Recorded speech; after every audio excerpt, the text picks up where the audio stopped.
दोस्तों, आज इस वीडियो में मैं आपसे बात करने वाला हूं कि हम कैसे एक्स-रे किरणें की खोज हुई थी। ठीक है ना, एकदम मैं एक्सपेरिमेंट से आपको बताऊंगा। ठीक है कि एक्स-रे किरणें की खोज कैसे हुआ था। ठीक है, उसके लिए पहले मैं आपको कुछ बताना चाहता हूं कि मान लीजिए कि एक चुंबक दूसरे चुंबक को आप देखते हो कैसे आपस में खींचता है कि नहीं। ये दो चुंबक दूसरे को आपस में कैसे खींचते हैं आप देखेंगे। लेकिन आपको दोनों के बीच में कौन सा एनर्जी काम करता है आपको दिखाई देता है? नहीं दिखता है। लेकिन कुछ कोई ना कोई एनर्जी तो है पक्का है। उसी तरह आप देखिए, आप जब स्विच ऑन करते हैं तो बल्ब जल जाता है। तो जो स्विच ऑन करते ही बल्ब जल गया, यानी स्विच ऑन करते हुए बल्ब के पास में कुछ तो जाता है तो ही ना बल्ब जलती है। लेकिन क्या जा रहा है कभी आपको दिखाई देता है? आप बोले करंट जाता है, लेकिन करंट वो कभी क्या आप देखे हैं दिखाई देता है? लेकिन कुछ तो जाता है ना। आप जब टीवी का रिमोट टिपते हैं तो चैनल बदल जाता है, लेकिन कभी आप लोग देखे हैं कि टीवी रिमोट से क्या निकल कर टीवी में जाता है? कभी दिखाई देता है? नहीं। लेकिन कुछ चीज है। तो वो क्या चीज है?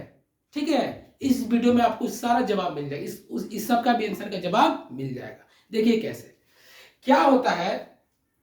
इसको देखने के लिए एक क्या किए, एक ग्लास का एक एक एक वैक्यूम लिए, एक सिलेंडर लिए। सिलेंडर होता है ना, जैसे जो घर में खाना बनाते हैं ना, गैस सिलेंडर, उसी तरह के ग्लास में पूरा पैकिंग, मतलब बाहर से कोई होल ना हो।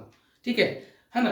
तो उस तरह से एक लिए, एक ट्यूब जैसा लिए सिलेंडर, और इसमें का सारा एटमॉस्फेयर बाहर निकाल दिए, मतलब नाक के बराबर का, ताकि कोई डिस्टर्बनेस ना हो, ताकि इसके अंदर कोई चीज अगर हो तो एकदम, अगर कोई चीज इधर जा रहा है तो रोकने वाला कोई, जैसे कि होता है ना, हवा इधर से चल रहा है तो अगर हम दौड़ते हैं तो जिधर से हवा उधर हम कम दौड़ते हैं, क्यों? हम लोग का अपोजिट काम करता है। ठीक है, उसी तरह जो एटमोस्फेयर, इसका एटमोस्फेयर सारा गैस को बाहर निकाल दिया जाता है ना, इंस्ट्रूमेंट से। तो उसके बाद क्या होता है कि निकाल दिया गया। उसके बाद देखिए क्या हो गया, इसमें दो प्लेट रखा गया। एक है ना, ये देखिए, ये कंडक्टर है, ऐसा प्लेट रखा गया जिसमें करंट आसानी से आ सकता है, और इस प्लेट को कनेक्ट किया जाता है एक पावर से। पावर जो एनर्जी करंट दे रहा है, और गिनम कितना वोल्ट हो, 10,000 कम से कम वोल्ट, मतलब 5 से 10,000 वोल्ट कम से कम चाहिए। समझ में? 10,000 वोल्ट रहेगा तो बहुत अच्छा रहेगा। और इसको एक प्लेट को कनेक्ट कर दिया जा रहा है, और इसी पावर से दूसरी प्लेट को भी कनेक्ट कर दिया जा रहा है। तो एक है नेगेटिव चार्ज, एक है ये पॉजिटिव चार्ज, और ये है नेगेटिव चार्ज। ठीक है ना। तो ये समझिए कैथोड है, ये कैथोड, और ये कैथोड है, और ये एनोड है। ठीक है, ये कैथोड है और ये एनोड है। समझ में आ गया ना। अब जैसे ही मैं पावर को ऑन कर रहा हूं तो दोनों, ये इसमें क्या होता है, करंट आएगा, दोनों प्लेट में करंट आ गया। अब मुझे देखना है कि दोनों जो पॉजिटिव है और नेगेटिव है, इन दोनों के बीच में ऐसा क्या जाता है जो ऐसे हम लोग को दिखाई नहीं देता है। लेकिन मुझे ये ऐसा जो अरेंजमेंट किया, मुझे पता करना है कि इन दोनों प्लेट के बीच में जो करंट जो जाएगा, उस करंट में क्या दिख रहा है, मुझे क्या दिखेगा। समझ में? और ये एकदम अंधेरे रूम में हो रहा है कि हल्का सा भी लाइट जो दिखे तो हमको दिखे। तो दिखा क्या गया कि एक लाइट इधर के बीच में एक लाइट जा रहा है, ऐसे लाइट जा रहा है। एक लाइट दिखा कि इन दोनों प्लेट के बीच में एक लाइट दिख रहा है। लेकिन ये नहीं पता चल रहा है कि इन दोनों के बीच में लाइट किधर से आ रहा है। तो क्या किया गया, इधर में देखिए, यहाँ पे एक ऐसा मटेरियल दोनों साइड रख दिया गया, दोनों साइड में एक मटेरियल रख दिया गया।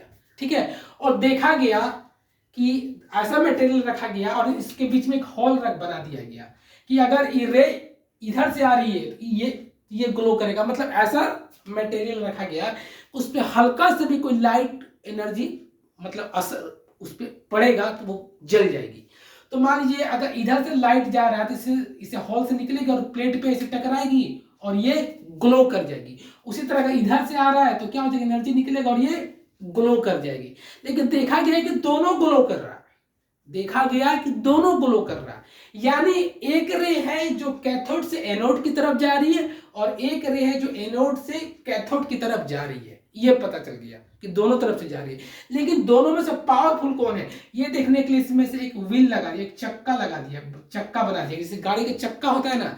अब देखा गया ये चक्का जिधर मुड़ेगी वो ज्यादा पावरफुल, वो इसका ज्यादा स्पीड होगा। तो देखा गया कि ये जो चक्का है ना, ये एनोड की तरफ मुड़े, मतलब ऐसे ऐसे, है ना, एंटी क्लॉकवाइज घूम रही है। इसे पता चला कि ये जो कैथोड रे जो निकल रही है ना, इसका जो है स्पीड बहुत ज्यादा है इसका, क्योंकि कैथोड रे को इलेक्ट्रॉन कहा गया है, इसलिए कैथोड रे क्या होता है, नेगेटिव होता है, इसलिए इलेक्ट्रॉन का भी नेगेटिव पार्टिकल कहा गया है। तो ये इसका स्पीड बहुत ज्यादा, क्योंकि बहुत हल्का होता है, मतलब प्रोटॉन से काफी हल्का होता है। ये क्या एनोड रे से क्या निकलती है, प्रोटॉन निकलता है, प्रोटॉन का रे निकलता है, तो ये इससे काफी हल्का होता है, इसीलिए इस चक्का को उस मतलब एनोड की तरफ मूव कर दे रहा था, है ना, घूम रहा था, ऐसे गोल गोल घूम जा रहा था, है ना। लेकिन ये जब देखा गया कि ये, अब आप बताइए, एक रे इधर से आ रही है ना, एक रे इधर से आ रही है, लेकिन जब दोनों रे आपस में टकराती है, जब दोनों रे आपस में टकराती है ना, तब देखा गया कि एक रे और निकल रही है, लो ऐसे रे निकल के, ऐसे रे निकल के और ग्लास ट्यूब को पार कर जाती है, ग्लास ट्यूब को पार कर जाती है, मतलब कैथोड रे और एनोड रे आपस में टकराती है, और टकराने के बाद एक नया रे निकलता है और ये ग्लास ट्यूब को पार कर जाती है, और देखा गया कि अंधेरे में लाइट आ जा रहा है, अंधेरे में लाइट आया थोड़ा सा, तो और इसी रे को नाम दे दिया गया एक्स रे, इसी का नाम दे दिया गया एक्स रे, इसी का नाम दिया गया एक्स रे, है ना, जो साइंटिस्ट थे।